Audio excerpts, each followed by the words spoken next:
our goal early on was to ensure that the voters in Fulton County had a pleasing, pleasant, easy voting experience on November 3rd, and we accomplished that. Were there a few issues regarding absentee ballots? Certainly, but we rose to the occasion and accomplished what we wanted to accomplish, so that I believe that what we have here in Fulton County now will be a blueprint for other jurisdictions to use as they figure out how to handle elections. I'm joined this afternoon by one of my colleagues, Commissioner Joe Karn, our county manager, and the man of the hour, Mr. Richard Barron, who is our Director of Registration and Elections. And before Mr. Barron comes up and gives you a few more details, when we first began looking at November 3rd, based upon the challenges that we faced back in June, we knew that we had work to do. And we put a team together, an internal team, external team, and it's been a really a great example of how we do things in Fulton County, Georgia.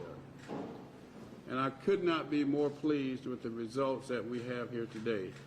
Nor, though, could I have ever imagined that Fulton County, Georgia would mean at this point in time, at this moment in history, what it appears to be with respect to the outcome of the 2020 presidential election.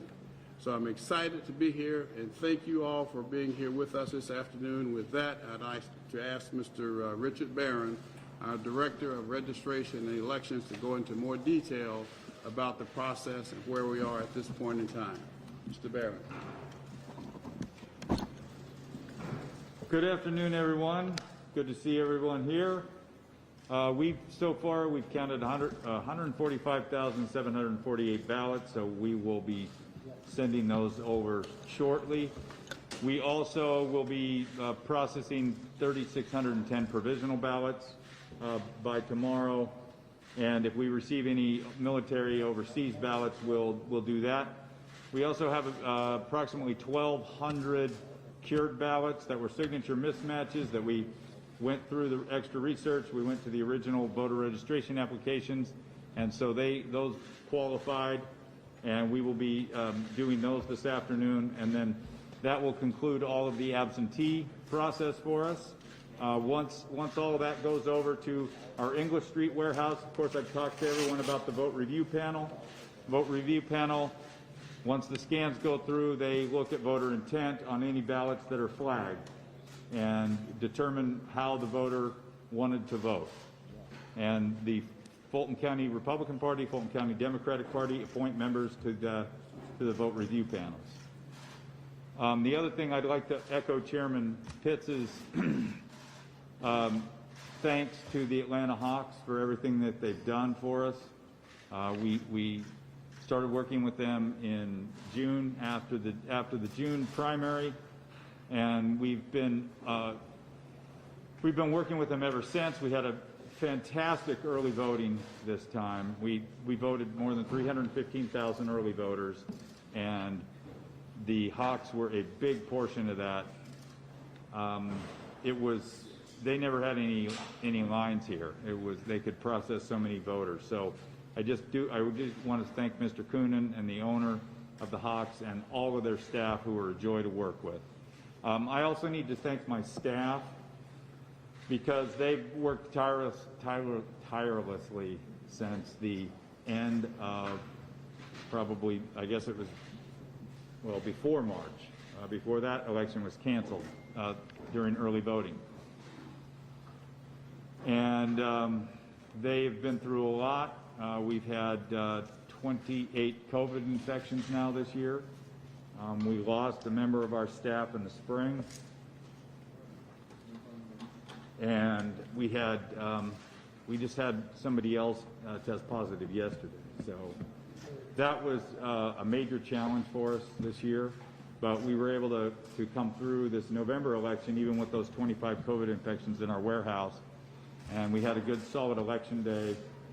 And so I can take any questions. Or do you want to say anything, Dave? No, okay.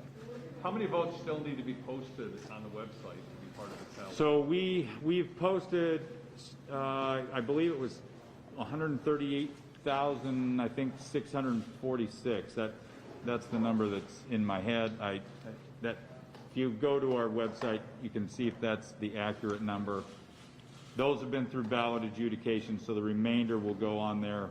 I've got 145,748 that I just counted on the scanners, and there will probably be another 1,200 added to that for the vote review panel this afternoon. So that's about at least 7,000 more votes that need to be posted. Yes, that's accurate. I just want to clarify, the votes that are posted online, the votes posted today, those are all absentee, but does not include any overseas military. Well, there are overseas military in that count, yes, but we have up until tomorrow at 5 p.m. to receive overseas and military ballots. How many overseas and military are included? You have any count? Well, we don't know what we're going to receive, so How many have you received that aren't counted? when we receive them, they get put in with all the other ballots, so we don't keep a separate track of them. When is the deadline for those overseas military ballots? That's at 5 p.m. tomorrow. Close the business. Okay. Thank you, everyone.